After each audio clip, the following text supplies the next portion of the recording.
we realize that people are going to believe whatever they want to believe, and that people have their distinct beliefs about homosexuality, and that's fine, but in our society, we love to find the oddball, and if you are different, we push you out and don't have space for you. Religion. I think it scares the mess out of them.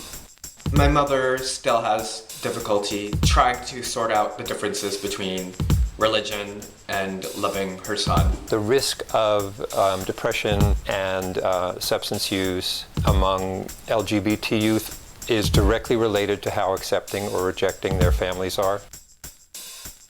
I think we can all agree that students should not be bullied and harassed.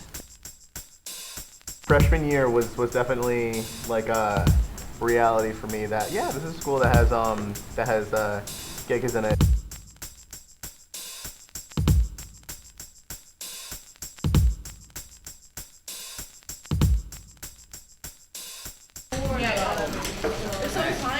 I'm Johanna, I'm 18, I'm a senior.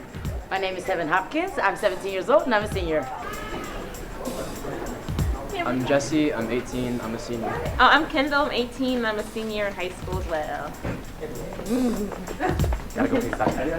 I'm Kennedy, I'm 17, and I'm a senior.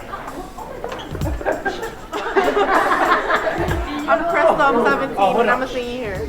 Like, I have met so many people that actually look gay, but really weren't Can I ask you a gay. question? What does gay look like? And I'm not being funny, but yeah, I'm not being funny. Because I was just talking to my cousin like that, and she brought up that point too, and I said, "Tell me what does gay look like?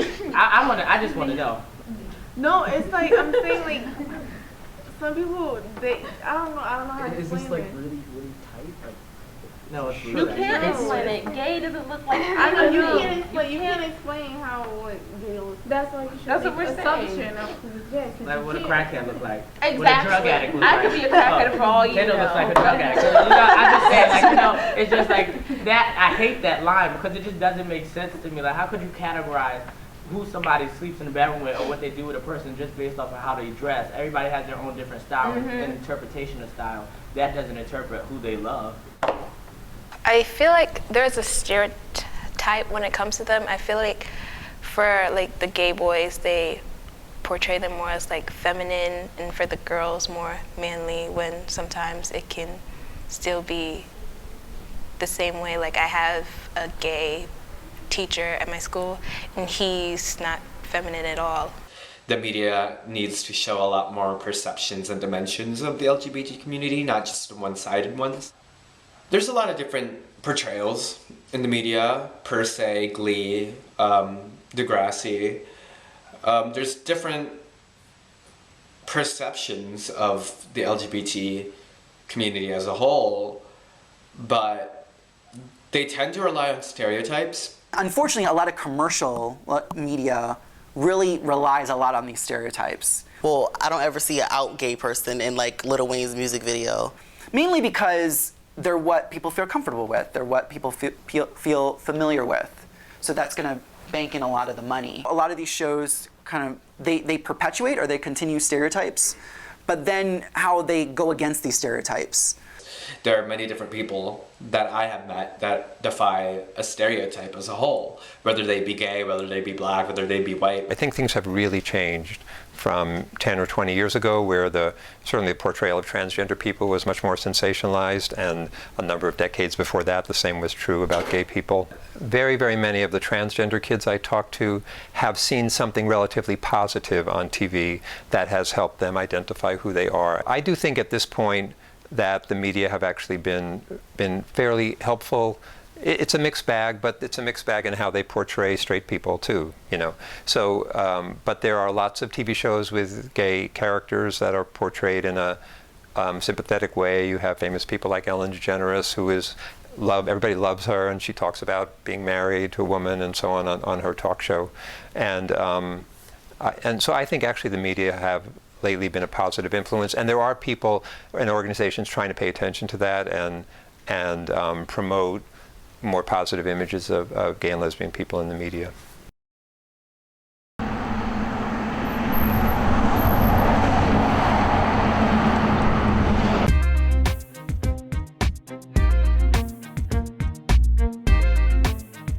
The middle school that I I mean, there have been gay kids that came out before me, so I figured that it wasn't going to be that big a deal. The thing about school is just like, especially if you go to like a big school,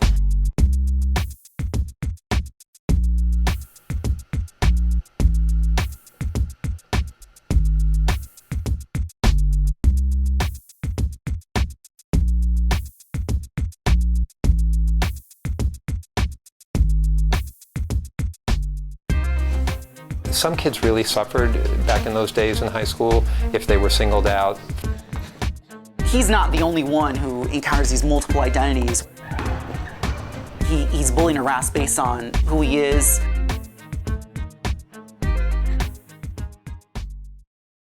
I'm James, 18 and a senior in high school. Freshman year, before I came to this school, everyone's like, "Oh, you're gonna go to co-op. Oh, you're gonna get raped in the bathroom or something like that." And then it's like, "Oh yeah, that's school for gay kids." So I was just like, "Yeah, whatever." I didn't think anything of it. But no, freshman year was definitely like a reality for me that yeah, this is a school that has gay kids in it. I never really had any experiences with gay teens at all. I remember seeing these two guys kiss. That really, they kissed in the hallway. It was really shocking, but like I just blew it over. I'm just so fortunate to come to a school where there is really no judgment. Yeah. Everybody's so comfortable with themselves. Anyone can come out whenever they want. All that. When I was younger, when I was in like 6th grade, 7th grade, people would say gay and it would be something very funny and I would laugh and it would be something that, well, I'm part of the crew, I'm cool now, so I guess if I just laugh at this, it'll be fine. But then when I got older and I started being a target of that bullying harassment, that's when I started caring, and that's when I felt that this was an injustice, and I knew that it wasn't just being done to me, it was being done to a lot of other youth, so I wanted to do something about it. I was a really good student, so school itself wasn't hard.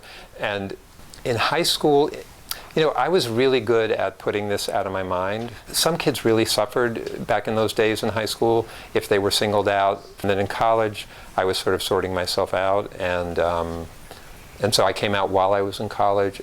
The middle school that I went into, I mean, there have been gay kids that came out before me. So I figured that it wasn't going to be that big a deal. And in the grand scheme of things, it wasn't. If anything, I feel like I made it a big deal, or the people that around me that did bully me made it a big deal. For a while, I was the resident gay kid of that school. I was known as the resident gay kid of that school, and to this day, I'm still called that, even though there's like a whole lot more of a gay community in the high school than there was in the middle school.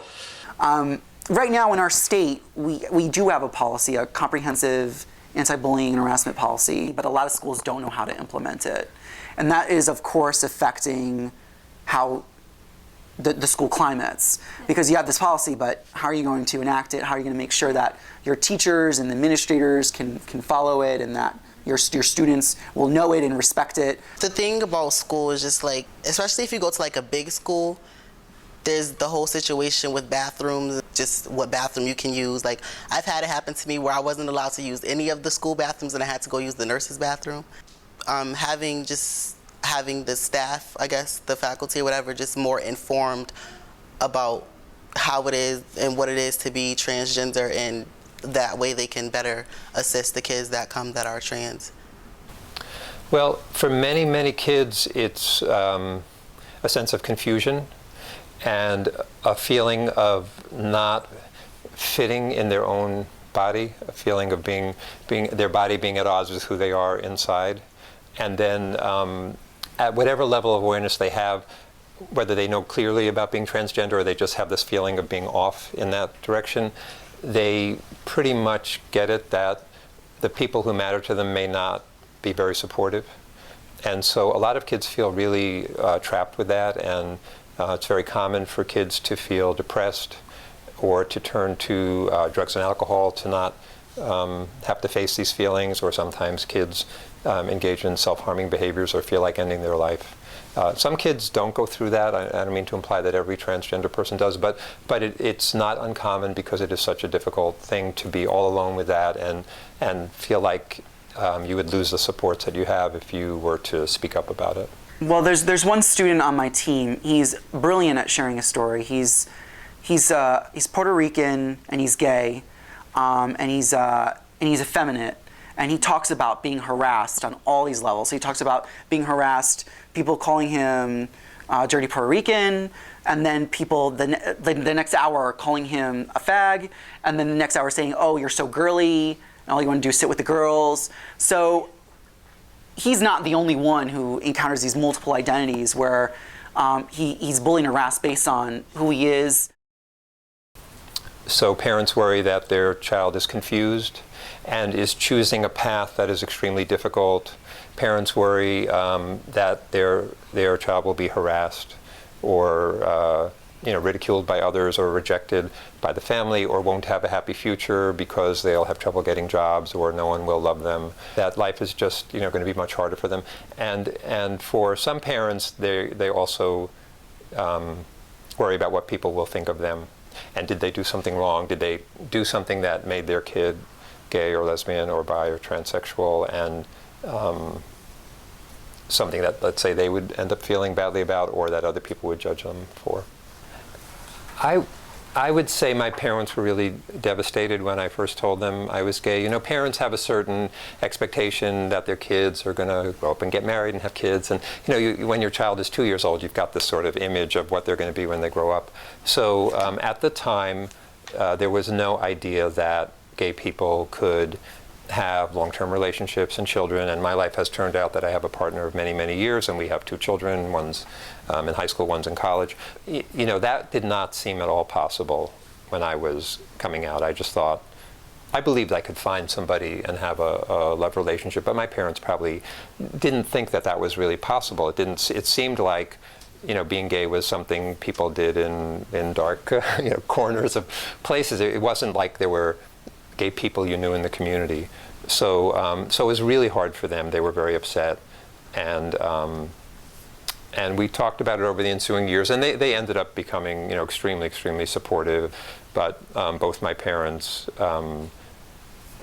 have really been very supportive of my relationship with my partner and our decision to become parents and all those things. We're very lucky. Our extended families, everybody's really wonderful. But it was not easy in the beginning.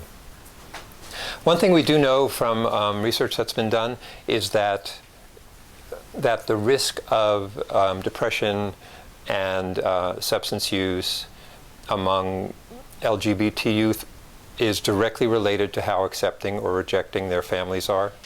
It's typical for a young person to come into my office, and when I've got their file in front of me, I'll realize that in the last 12 months they've lived in 8 different places. Issues that go along with being gay, we're cool. It's other folks who have the issues. So a young person will be placed in a group home. The group home staff isn't comfortable with the gay thing. But there was a place here in Connecticut where it was a group home, and all of the girls, it was a girls' group home, everyone had their own room on the first floor, and then the lesbian moved in. And she looked like the lesbian. I mean, there was another lesbian in the house, but she didn't look like the lesbian. This one had no hair. She wore the basketball shorts all the time. She was, she was this kind of girl. So they turned a storage room in the basement into her bedroom. She ended up going AWOL. She ran away. She didn't want to be there anytime. And then she spent a long time living in a car down in Clinton, Connecticut, on the shores. She found an abandoned car, and she lived there because she felt more accepted on the street than she did in this placement. That happens to our kids. Our kids are thrown out. I think when it comes down to numbers, LGBT people make up between 4 and 5% of the general population, but I think we make up about 40 to 50% of the homeless youth population. Our children are being kicked out for being gay by their families, but our systems of care aren't creating safe places for them once they're not in their home of origin anymore. I was, so I aged out of a group home, and they had DCF, had to find me somewhere to go. So they moved me to Florida to an all-boys residential. And at this point, I was already everyday female, like full transition, everything. I was done, and I was in an all-boys residential. That was crazy, but That was like the biggest challenge I had to face. They were completely not okay with me being me. Depression hits our community really, really hard. And I'm going to add to that a place of low tolerance. I've noticed that for a lot of our kids, when they're not accepted, they're working so hard at finding acceptance for themselves that they have a hard time finding acceptance for others. I think nowadays people know pretty much about sexuality, gay sexuality, and so on, but a lot of people really don't know much about transgenderism. So there is information out there, whether it's on the web or in books or videos or so on. So I think to understand what these concepts mean, and then to really get to know what this particular teen that you're connected to is saying about himself or herself, and just ask questions in a spirit of curiosity and interest and open-mindedness, and find out how that person feels about themselves and what they need from you in terms of support, or what they need from the world at large that you can maybe help them get access to. There's the wonderful positive place of where if everyone has always told you that you're less than, but you know you're not, you kind of you've got it inside of you. So when you go off to college, when you go off into the real world and life throws some hardballs at you, you got it. Because you've been there all the time. So that's one of the places where it's a long-term effect. It's not the most positive thing, but it is helpful in life. Working with gay teenagers who've been told that they're not good enough for a number of years has really helped the way that I work with other youth who are in similar situations. When I go do awareness trainings, I used to talk about, this is what it's like to be a gay teenager, and let's talk about how hard this is.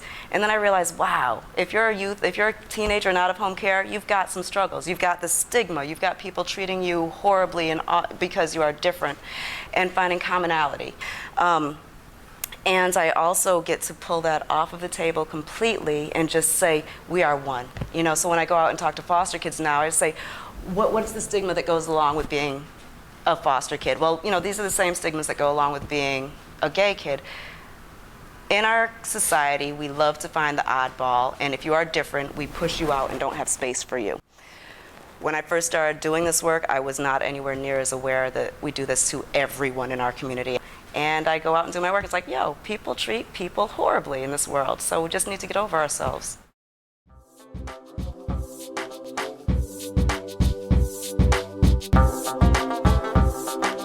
I was not accepted in my church when I was growing up. I think the fear of coming out has to do a lot with religion. Nowadays, there are some congregations that are very affirming of LGBT youth.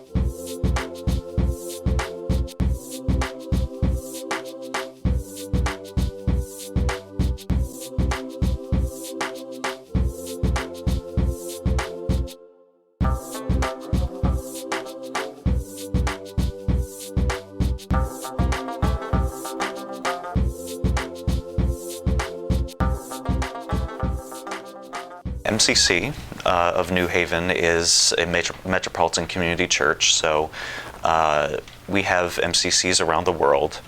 We were started in 1968 by Reverend Troy Perry, who was a Pentecostal minister who was kicked out of his church for being gay. And so he started this denomination in Los Angeles in 1968, and it spread across the country and then across the world. And so all MCCs have a primary ministry to the LGBT community. And I think that's what makes us different, is we were the first ones to be accepting. It was for us, by us. I was not accepted in my church when I was growing up, and I wanted to be a minister since I was 12, 13 years old. And so when I came out when I was 16, I needed to find a faith community that would celebrate me, not just accept, not just, allow me to come and be quiet, but where I could minister, where I could be out and proud. And so I found the Metropolitan Community Church in the Washington, D.C. area. And from day one, I loved it. I knew that that's what I wanted to do for the rest of my life, is to serve the LGBT community within a faith context. How do you think religion plays a role in the life of the LGBT? Religion? I think it scares the mess out of them. I think that's me personally. I'm a PK. I'm a preacher's kid, so I know for a fact. Like, a lot of religion, all you'll ever hear them preach about is procreation. They want you to procreate. You cannot make a child with man and man, with woman and woman, when you really can. Like, it's frowned upon. So a lot of them stray away from the religion. Probably because people say that it's against their religion, and especially like their families, if they're raised a certain way, their families are going to be against it, and it's going to put a lot of pressure on them.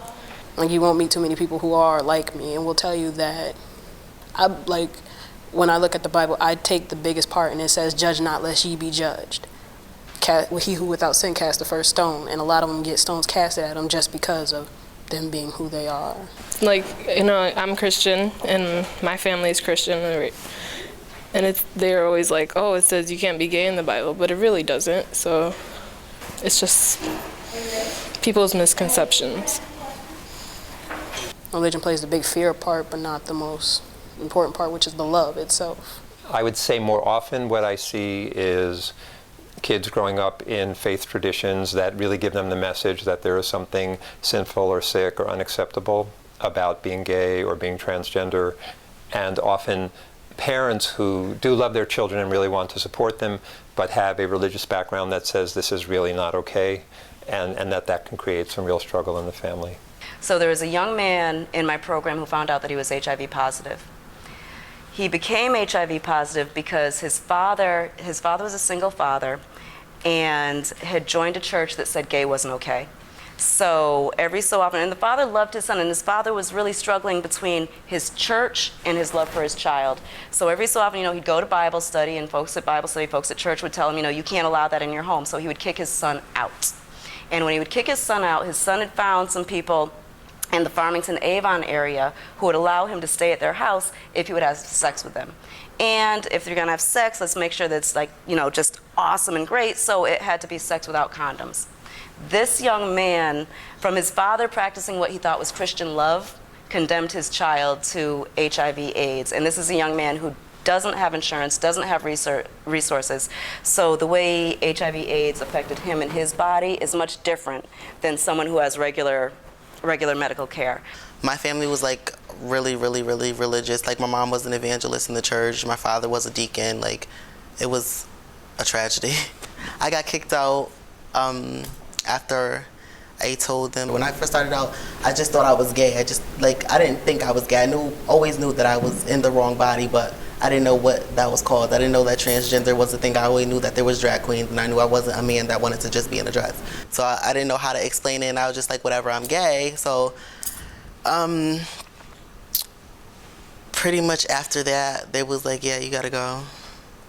And they kicked me out. And luckily for me at the time, I was young enough and I was still in DCF, so I got into another placement, but it was like placement after placement. Pretty much after that, I was just going to different programs and different foster homes and group homes and respite homes, like a whole bunch of different places. My stepfather, he doesn't like talking about it. I do have a sense that he feels that he wishes that I was a little bit more masculine. My aunt and my grandmother, I think, are the most supporting. Everyone else kind of doesn't like to talk about it. My mother is still trying to cope with it. She's still trying to sort out the differences between religion and loving her son, and that's okay. She's still trying to understand it, and I can't resent her for that. I can't resent her for feeling the way that she does, because she's my mother and she gave me life, and I do love her. She has to have her way about learning about it, and she'll understand one day. So yesterday, me and my mom had a conversation because I was telling her how I had a discussion with my classmates about this person who's too scared of coming out. But this person, like me, is also raised like Christian, strict, whatever. It's just, I think the fear of coming out has to do a lot with religion, because that's what your parents put like what's wrong and what's right. I can't even push myself to really understand why people's people's family or friends or anything like that would use religion as a crutch to make their child afraid of being themselves. Because if you're afraid to be yourself, you're not living, you're just existing. And it's like, the point of life is for us to enjoy it. And you cannot enjoy life if you're not being yourself. So I think that's part of the reason why a lot of kids are scared. To me, you can't really tell anybody that they're going to hell. Because I don't know. Do you guys know anybody that's been to heaven? That's what I'm saying. No, I mean, I hate that. nobody is coming back from the dead to let us know. Because I was gay, I went to hell, but I came back from the dead to let you know that it's true. Like, no one. People use religion when it's convenient for them. I think they use the Bible with certain scriptures and things when it's convenient for them. But I think when it's something that people don't want to happen, it's a convenience and it's a crutch for them to lean on and say, well, you don't need to do this. Some of it is fear, and some of it is, to be honest, some people just don't want people in the business, period. I mean, some people just aren't afraid of coming out. Some people just don't feel that they have to and they don't owe people anything. Nowadays, there are some congregations and denominations that are very affirming of LGBT youth. So I think the kids who are growing up in those traditions are understanding that perhaps there are adults in their community who are out as lesbian, gay, bisexual, or transgender and are welcomed and supported in the community. And so for those kids, I think it's a support. People that didn't make fun of me, that were my friends, I attracted because I was being myself. And as long as I did that, then I got my job done at the end of the day. So I can finally say that I'm at that point where I am with really good people and that I am finally comfortable with myself enough to just be myself. Bullying. What makes you think you better than me?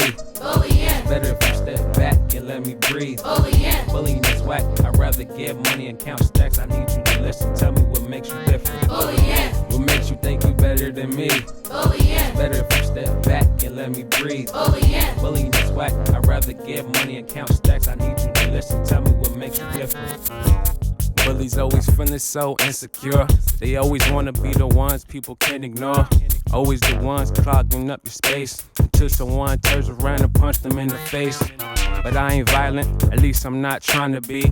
Cause you don't know what's going through my head mentally. Why you just can't let me be, not trying to be the violent type. Got me crying day and night, got a brother wanna fight. Injure me with your slurs and lies. Say what you want, but I'll still survive.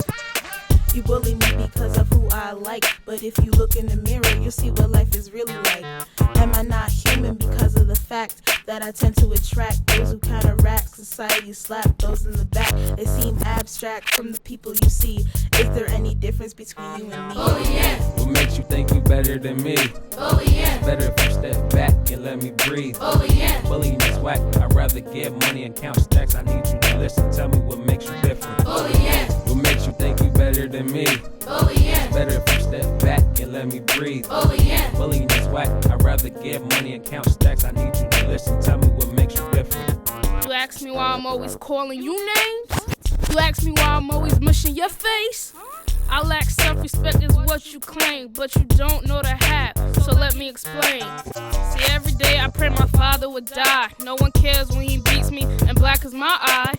Sticks and stones may break your bones, but you never know the hurt from inside my home. Survival of the fittest, I must admit it. Never knew that going home would always break my spirit. So this is what I do, I bully for a living. When I leave home, I don't even miss it. All my parents do is fuss and fight, and sometimes I feel like I just wanna cry. But no one understands the stuff I go through, so for now, I'ma just do what I do. Bullying. What makes you think you better than me? Bullying. Better if you step back and let me breathe. Bullying. Bullying is whack. I'd rather get money and count stacks. I need you to listen. Tell me what makes you different. Bullying. What makes you think you better than me? Bullying. Better if you step back and let me breathe. Bullying. Bullying is whack. I'd rather get money and count stacks. I need you to listen. Tell me what makes you. I hate being bullied. So many people in this world, why did they choose me? Should I fight even though it's not right? Tearing me down. My patience is fading away. Tearing me down. Now I'm stronger, you can't break me. Do you think you get away with trying to bully me? No, siree, my life is bully free. I I won't take that from no one. My pops told me if they try and play tough, you need to catch they bluff. They need to know enough is enough. Don't play games with my health, cause when it's all said and done, somebody gon' need help. Make your brother look around like, well, before you pick on me, you need to look at yourself. What makes you think you better than me? Better if you step back and let me breathe. Bullying is whack. I'd rather get money and count stacks. I need you to listen. Tell me what makes you different. What makes you think you better than me? Better if you step back and let me breathe. Bullying is whack. I'd rather get money and count stacks. I need you to listen. Tell me what makes you different.